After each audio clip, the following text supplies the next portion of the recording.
Thrash is a film that had an identity crisis before it even had an audience. Originally titled The Rising, then Beneath the Storm, then Shiver, the title went through numerous changes before landing on Thrash. Set in the small coastal town of Annieville, South Carolina, the movie follows multiple characters whose lives collide as floodwaters bring bull sharks into streets and homes. The story begins as news spreads that Hurricane Henry is rapidly intensifying and expected to make landfall. Dakota Edwards is the emotional heart of the film. Her father died when she was young, and the recent death of her mother traumatized her. She was unaware of the storm at first, and her friend refused to bring food. She left her home after a long time only when a neighbor warned her to evacuate. Her anxiety and agoraphobia worsened with the sound of sirens, making her hesitant to act. Dakota's condition isn't played for cheap drama. It's a real constraint that shapes every decision she makes, and Whitney Peak brings an anxious interior energy to the role that makes Dakota's eventual acts of courage feel genuinely hard-won. Her uncle is Dr. Dale Edwards, a marine researcher stationed some distance from Annieville who has spent weeks tracking shark movement patterns. Before the storm makes landfall, Dale and his co-workers notice that sharks are moving inland, using the rising water to reach areas they normally wouldn't. Among those sharks is one Dale has been monitoring with particular attention, a large pregnant great white named Nellie. Remember Nellie, she matters more than anything else in this film.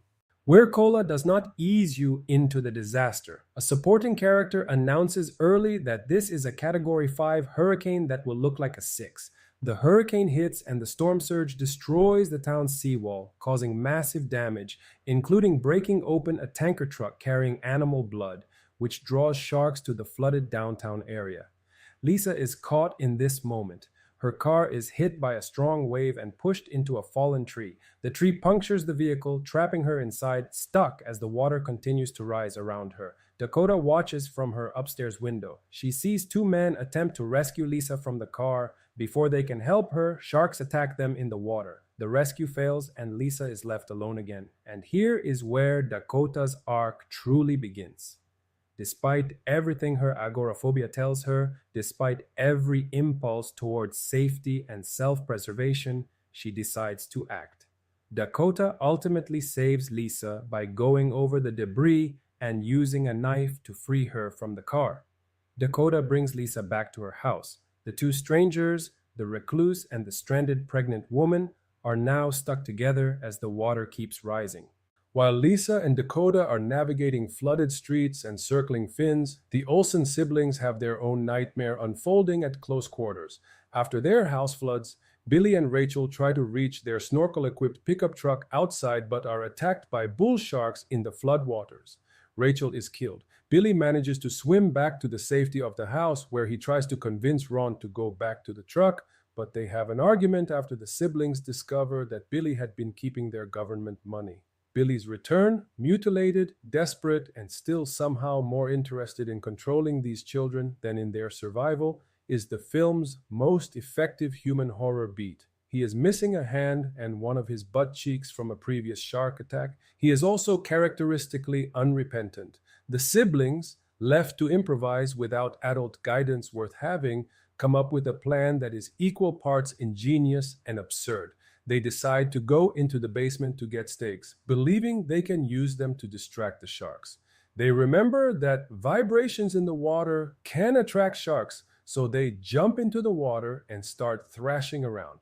The sharks, predictably, go for the meat instead. They tape dynamite onto the stakes. One of the sharks eats it and the dynamite explodes, killing the shark. It is completely ridiculous. It also works. The children make their way to the garage and escape using the snorkel-equipped truck. The three kids, who had no reliable adult in their corner, navigate a Category 5 hurricane and an active shark infestation using teamwork, resourcefulness, and the kind of lateral thinking that only comes from being forced to solve problems entirely on your own. There's something genuinely poignant about that, buried under all the splatter. Back at Dakota's house, the situation has become existential. With floodwaters rising, Dakota leaves the house to retrieve a rowboat. Upon reaching it, she sees her house start to collapse while Lisa goes into labor inside. Lisa, already running on nothing but survival instinct and sheer determination, does not have the option of waiting. Lisa manages to escape and gives birth in the water. In a sequence that is simultaneously horrifying, absurd, and oddly moving, a woman gives birth in a shark-infested flood in South Carolina because a hurricane and corporate negligence conspired to leave her no other choice. The pool of blood from the delivery attracted sharks, and they circled around her. Dakota defended them with a pointed harpoon, but then another shark overturned their boat. For a brief, genuinely terrible moment, the film puts both Lisa and her newborn in an impossible position with no apparent way out. Lisa fights back. She tackled one of the sharks with the help of a broken piece of wood. Dakota got her hands on a harpoon, and in a direct reference to Jaws, she shot at another one of the sharks headed toward Lisa and her baby. Dale arrives. Just in the nick of time, Dale arrives with his team, hurling a taser into the water to neutralize the immediate danger. Sharks, as the film has carefully established through Dale's expertise, are deeply sensitive to electrical currents. It's one of the few things that reliably scatters them. The taser buys a window, but one bull shark remains in the water between them and the boat. And then Nellie arrives. As Lisa finally gives birth, she becomes the target of the bull sharks. Nellie, the great white that Dale and his companions have been tracking, is the protector. Dale arrives on his boat and rescues Dakota, Lisa, and her baby from the water by fending off the bull sharks surrounding them, while Nellie kills off the last shark. Once the storm passes, the situation begins to calm. The ending shows Dakota safe with her uncle. Lisa survives and is with her newborn baby. The foster children manage to escape as well.